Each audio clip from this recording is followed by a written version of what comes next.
हरे कृष्णा, सभी को सादर प्रणाम।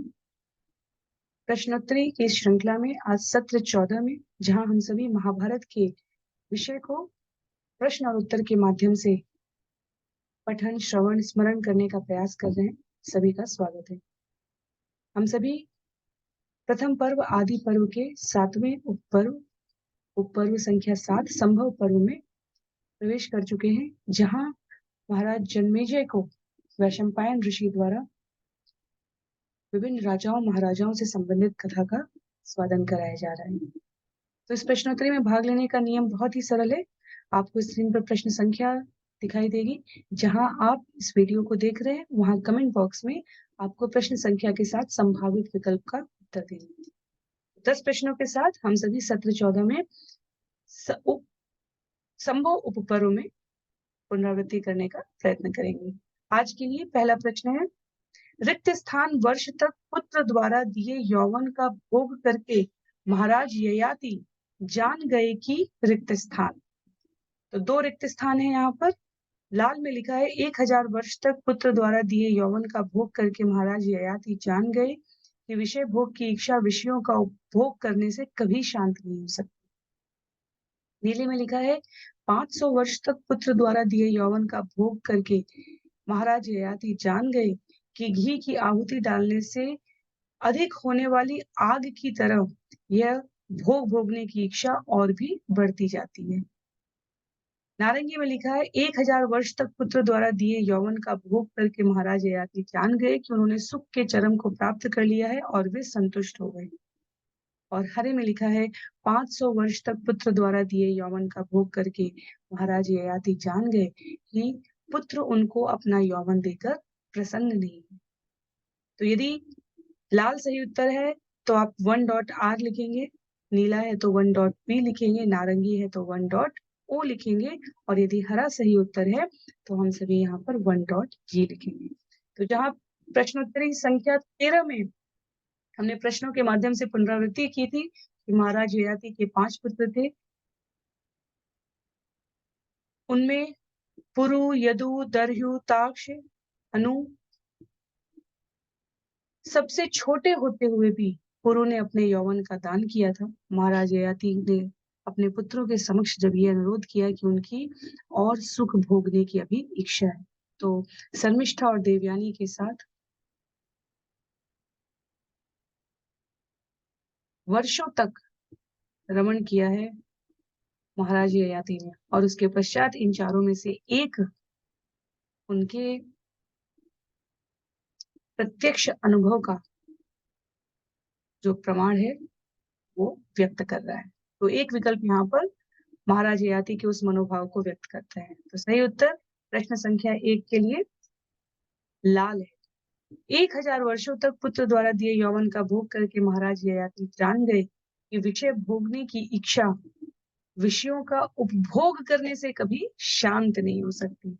तो नीले विकल्प में वर्षों की संख्या गलत है, लेकिन जो उदाहरण दिया है कि महाराज ययाति जान गए कि घी की आहुति डालने से जैसे और अधिक आग बढ़ती जाती है, वैसे ही विषयों का उपभोग करने से विषय भोग की इच्छा और बढ़ती चली जाती है। तो ये दोनों ही कारण हैं जो महाराज ययाति के अनुभव के रूप में यहाँ व्यक्त किए गए। अगले प्रश्न पर चलते हैं। प्रश्न संख्या 2, ब्रह्म को प्राप्त होने का अर्थ है जब, लाल में लिखा है मनुष्य मन, वाणी और क्रिया द्वारा किसी भी प्राणी के प्रति बुरा भाव नहीं करता। नीले में लिखा है जब सर्वत्र ब्रह्म दृष्टि होने के कारण यह जीव किसी से नहीं डरता, अर्थात जिसको ब्रह्म की प्राप्ति हो गई है वह ब्रह्म दृष्टि को विकसित कर चुका है और वह जीव किसी से नहीं डरता। नारंगी में लिखा है वह जीव ना तो किसी की इच्छा करता है और ना ही किसी से द्वेष ही रखता है। और हरे में लिखा है उपरोक्त सभी सही है। तो हमें यहाँ पर महाराज ययाति द्वारा 1000 वर्ष तक विषय सुख भोगने के पश्चात जब ये अनुभव व्यक्त हुआ है कि विषय भोग का उपभोग करने से ये इच्छा कभी संतृप्त नहीं हो सकती, और जीव का उद्देश्य कम से कम स्वयं को ब्रह्म पद तक स्थापित करने का है, भक्ति उसके ऊपर का विषय है। पर ब्रह्म को प्राप्त होने का अर्थ क्या है, ये उनके द्वारा यहाँ व्यक्त किया गया है। और इन विकल्पों में से कौन सा विकल्प सही है वो हमें उत्तर देना है। यदि हमें लगता है कि लाल, नीला और नारंगी तीनों सही है तो हमारा सही उत्तर 2.G होगा। वास्तव में इस प्रश्न का सही उत्तर जी है। तो ब्रह्म प्राप्त होने का अर्थ है मनुष्य मन, वाणी और क्रिया द्वारा किसी भी प्राणी के प्रति बुरा भाव नहीं करेगा, सर्वत्र ब्रह्म दृष्टि होने से किसी से डरेगा नहीं, ना किसी से द्वेष करेगा और ना ही किसी की इच्छा करेगा। भगवत गीता अध्याय 2 श्लोक संख्या 54 से 72 तक, 54 से 72 तक अर्जुन ने पूछा है कि जिनको आत्म साक्षात्कार प्राप्त हो चुका है उनके लक्षण क्या है। तब वहां पर भगवान लाल, नीले और नारंगी इन तीनों वक्तव्यों को प्रस्तुत कर। प्रश्न संख्या 3 देखते हैं। प्रश्न संख्या 3 में महाराज ययाति ने अंततः भोगों की निस्सारता का विचार करके बुद्धि के द्वारा मन को एकाग्र किया और पुत्र से अपना बुढ़ापा वापस ले लिया। ये सत्य है अथवा असत्य है?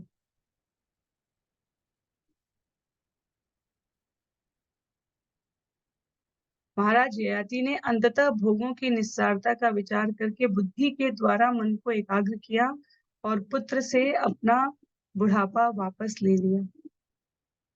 ये सत्य है अथवा असत्य है? तो निस्सारता का अनुभव हो गया, ये सत्य बात है। उन्होंने बता दिया विषय भोग की उपभोग की इच्छा, विषय की इच्छा कभी शांत नहीं हो सकती। घी की आहुति जैसे अग्नि में दी जाती रहे तो वो और प्रज्वलित होती है, वैसे ही जितनी इच्छाएं हैं वो यदि हम उनका उपभोग करते रहे तो वो और बलवती होती जाती हैं। तो क्या उसके पश्चात उन्होंने पुत्र से अपना बुढ़ापा वापस लिया? यदि लिया तो यहाँ उत्तर सत्य होगा, यदि नहीं लिया और यहाँ लिखा है कि बुढ़ापा वापस ले लिया तो इस प्रश्न का उत्तर गलत होगा, अर्थात फॉल्स होगा, बी।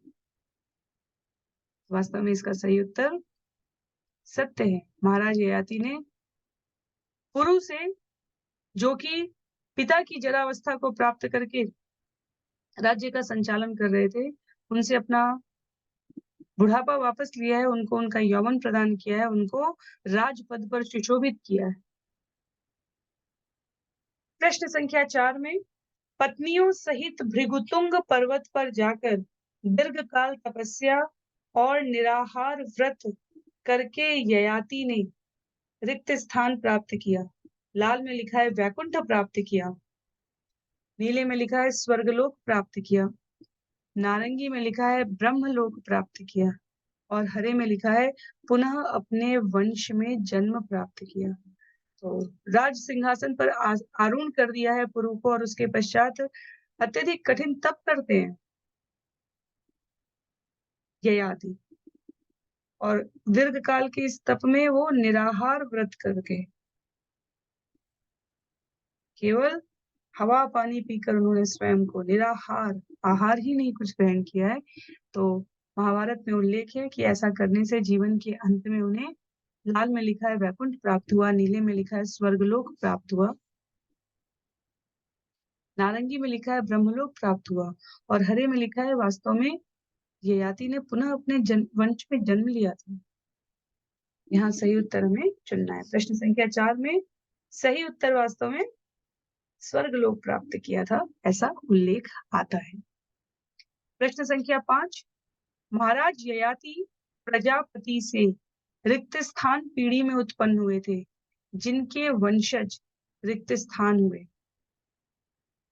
लाल में लिखा है महाराज ययाति प्रजापति से 5वीं पीढ़ी में उत्पन्न हुए थे,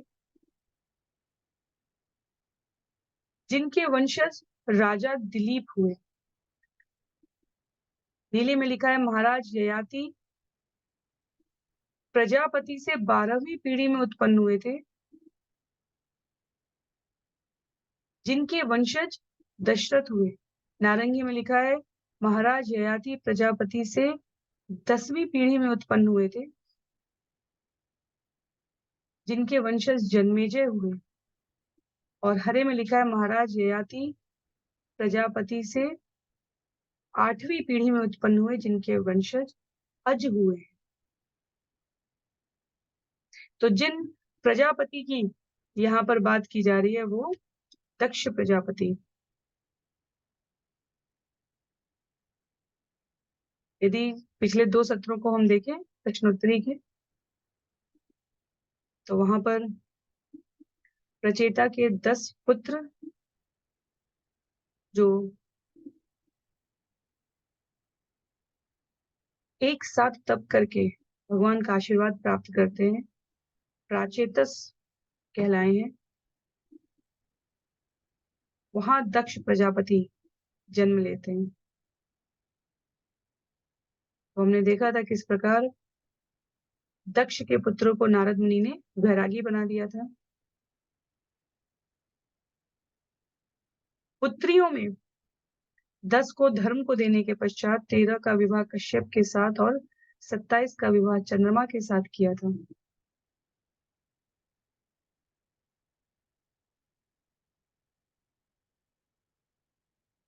और उन पुत्रियों के वंश परंपरा में आगे बढ़ते हुए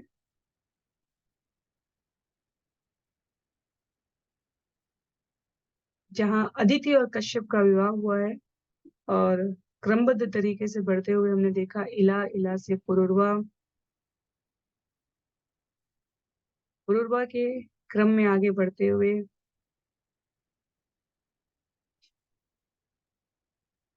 नहुष और यहाँ ययाति आते हैं।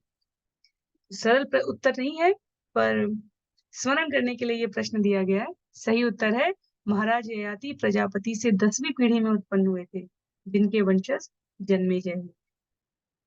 प्रश्न संख्या 6 में कच रिक्त स्थान के ज्येष्ठ पुत्र का नाम था, जिनसे रिक्त स्थान ने प्रार्थना कर रिक्त स्थान से संजीवनी सीख आने का निवेदन किया है। तो कच किनके ज्येष्ठ पुत्र का नाम था, इन्होंने कच से प्रार्थना करी और किनसे संजीवनी सीख आने का निवेदन किया। लाल में लिखा है कच शुक्राचार्य के ज्येष्ठ पुत्र का नाम था, जिनसे देवताओं ने प्रार्थना कर बृहस्पति से संजीवनी सीख आने का निवेदन किया। नीले में लिखा है कच बृहस्पति के ज्येष्ठ पुत्र का नाम था, जिनसे देवताओं ने प्रार्थना कर शुक्राचार्य से संजीवनी सिखाने का निवेदन किया। नारंगी में लिखा है कच शुक्राचार्य के ज्येष्ठ पुत्र का नाम था, जिनसे असुरों ने प्रार्थना कर बृहस्पति से संजीवनी सीख आने का निवेदन किया। और हरे में लिखा है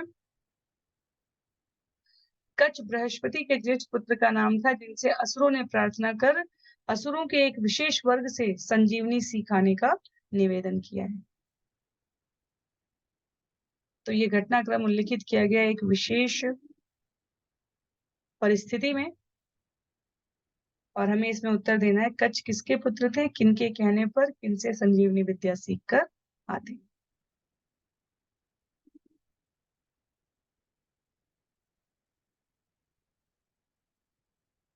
तो इस प्रश्न का सही उत्तर, जिनको स्मरण है, उन्होंने पठन किया, उनको ज्ञात है। इस प्रश्न का सही उत्तर है कच बृहस्पति के ज्येष्ठ पुत्र का नाम था, जिनसे देवताओं ने प्रार्थना कर गुरु शुक्राचार्य से संजीवनी सिखाने का निवेदन किया था। क्योंकि जो असुरों और देवताओं का युद्ध हुआ था, उसमें जो असुर मृत हो गए थे उन्हें शुक्राचार्य ने जीवित कर दिया था, पर जो देवता मृत हुए थे उन्हें बृहस्पति जीवित नहीं कर पाए थे। तो संजीवनी नहीं होने के कारण ऐसी स्थिति आई थी, और शुक्राचार्य को संजीवनी विद्या आती थी, इसलिए देवताओं ने बृहस्पति के ज्येष्ठ पुत्र कच से कहा कि आप शुक्राचार्य से संजीवनी सीख कर आए। प्रश्न संख्या 7 में कच को असुरों ने रिक्त स्थान मार डाला। यहाँ पर प्रश्न को हमें समझना है, कच को असुरों ने रिक्त स्थान बार मार डाला, और हर बार पुनः जीवित होने पर परिणाम स्वरूप जब अंतिम बार मारा है तो उनको शुक्राचार्य के उदर में ही प्रवेश करा दिया। तो लाल में लिखा है कच को असुरों ने 3 बार मार डाला, और हर बार पुनः जीवित होने पर अंतिम बार उनको शुक्राचार्य के उदर में ही प्रवेश करा दिया। नीले में लिखा है कच को असुरों ने 5 बार मार डाला, और हर बार जीवित होने के कारण अंत में मारकर शुक्राचार्य के उदर में ही प्रवेश करा दिया। नारंगी में लिखा है कच को असुरों ने 7 बार मार डाला, और हर बार पुनः जीवित होने पर अंतिम बार उनको शुक्राचार्य के उदर में ही प्रवेश। और हरे में लिखा है कच को असुरों ने 11 बार मार डाला। प्रश्न सरल है और कथा रोचक है यहाँ पर कच्छ की। कच्छ वास्तव में जब शुक्राचार्य के पास संजीवनी विद्या की मांग करने के लिए गए, तो अनुरोध पूर्वक विनयशीलता के साथ गए और बोले कि मैं 1000 वर्षों तक आपकी सेवा करूंगा, आपके संबंधियों की भी सेवा करूंगा। शुक्राचार्य की पुत्री की भी कच्छ पूरी तत्परता से सेवा करते हैं और स्वाभाविक रूप से शुक्राचार्य उनको क्रमशः शिक्षा देते चले जाते हैं। और भगवान की योजना में परिस्थितियां कुछ इस प्रकार से घटित होती हैं कि 500 वर्ष बाद, तो 1000 वर्ष तक कच्छ ने कहा था कि वो रहेंगे साथ में, 500 वर्ष के बाद असुरों को पता चल जाता है कि ये कच्छ वास्तव में बृहस्पति का पुत्र है। लेकिन गुरु के रूप में शुक्राचार्य के समक्ष कोई दुविधा नहीं थी। वो आगंतुक शिष्य यदि योग्यता संपन्न है तो शिक्षा का दान उन्हें देना ही देना है। तो शुक्राचार्य ने ना पूछा कि आप कौन हैं और ना उनके प्रति किसी प्रकार का वैर भाव रखा, और उनकी योग्यता के अनुपात में वो उनको शिक्षा प्रदान करते जा रहे थे। तो लेकिन असुरों को लगा कि ये देवताओं की ओर से भेजे गए हैं, ये विद्या ज्ञान प्राप्त करने के पश्चात इसे हमारे ऊपर ही प्रयोग करेंगे, इसलिए उन्होंने कभी तो उनको मार के उनके टुकड़े-टुकड़े करके कुत्ते को खिला दिया है, कभी तो उनको उन्होंने अलग तरीके से प्रताड़ना दी है, कभी किसी और अलग तरह से प्रताड़ना दी है। तो कितनी बार असुरों ने ऐसा किया, ये उत्तर देना है हमें, और सही उत्तर है 3 बार मार डाला था। 3 बार मार डाला था। तीसरी बार की कथा में आता है कि शुक्राचार्य को उधर भी प्रवेश कराया, तो वो कथा हम लोग अभी आगे के प्रश्न में देखेंगे। प्रश्न संख्या 8 में शुक्राचार्य की पुत्री का नाम शर्मिष्ठा था और दानवराज वृषपर्वा की पुत्री का नाम देवयानी था। तो शुक्राचार्य की पुत्री का नाम शर्मिष्ठा था और दानवराज वृषपर्वा की पुत्री का नाम देवयानी था। तो यदि ये सत्य है कथन तो सही उत्तर यहाँ पर 8.r होगा। यदि असत्य है ये कथन तो सही उत्तर 8.b होगा। स्कंद 9 में भी हम लोगों ने इस विषय को श्रवण किया था ययाति के प्रसंग में। शर्मिष्ठा, देवयानी, वृषपर्वा, शुक्राचार्य, बहुत ही रोचक कथा है ये वास्तव में। स्मृति में हमारे जो अक्षुण्ण रहना चाहिए वो ये कि ये कथाएं भी भगवान की योजना के अंतर्गत आती है। सही उत्तर यहाँ पर प्रश्न संख्या 8 का है, ये फॉल्स है। दानवराज वृषपर्वा की पुत्री का नाम शर्मिष्ठा था और शुक्राचार्य की पुत्री का नाम देवयानी था। प्रश्न संख्या 9, शुक्राचार्य ने बृहस्पति पुत्र कच्छ रिक्त स्थान उन्हें संजीवनी विद्या दे दी। तो लाल में लिखा है शुक्राचार्य ने बृहस्पति पुत्र कच्छ की धर्मनिष्ठा और शुद्ध आचरण तथा अपनी पुत्री का कच्छ के प्रति अनुराग देखकर उन्हें संजीवनी विद्या दे दी। नीले में लिखा है शुक्राचार्य ने बृहस्पति पुत्र कच्छ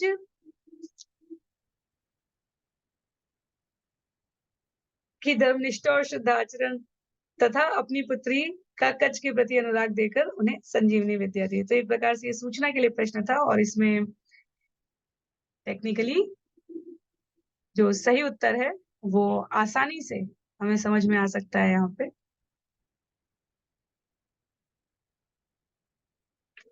संख्या को अधिक स्मरण की आवश्यकता नहीं है क्योंकि इसका उत्तर यहाँ पर नारंगी है।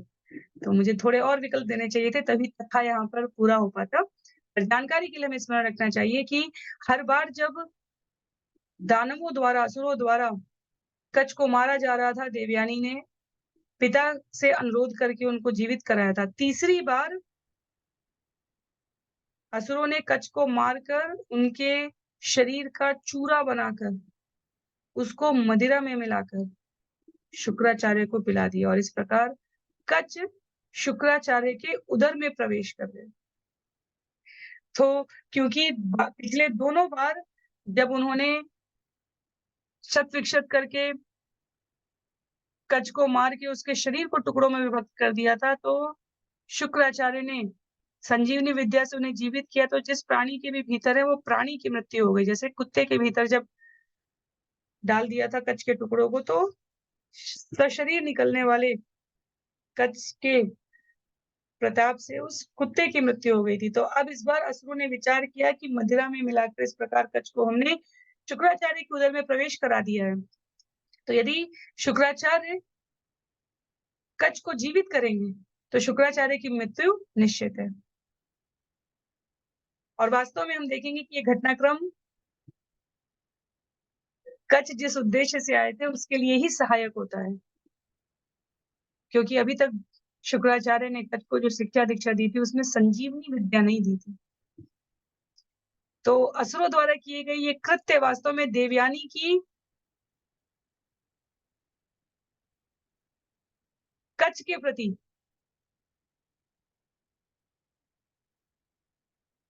और बृहस्पति का कच के प्रति जो विश्वास है, दोनों की ही ओर से उसे पुष्ट करता है। क्योंकि तीसरी बार जब इस प्रकार कच प्रवेश कर गए शुक्राचार्य के शरीर में और देवयानी को ज्ञात होता है पिता के वचनों से, तो शुक्राचार्य उन्हें बताते हैं कि कच को जीवित करने का अर्थ है कि तुम्हें अपने तात से हाथ धोना पड़ेगा, अर्थात तुम्हें अपने पिता नहीं मिलेंगे। और तब उदर में बैठे हुए कच को शुक्राचार्य कहते हैं, मैं तुम्हें संजीवनी विद्या का ज्ञान देता हूं। उसके पश्चात वो विद्या को तुम जान कर रखो। उसके पश्चात मैं तुम्हें संजीवनी से जीवित करूंगा। तुम्हारे जीवित होने का अर्थ है कि मेरी मृत्यु हो जाएगी और तुम जीवित हो जाओगे। तब तुम इस संजीवनी विद्या को जानकर मुझे पुनः जीवित कर देना।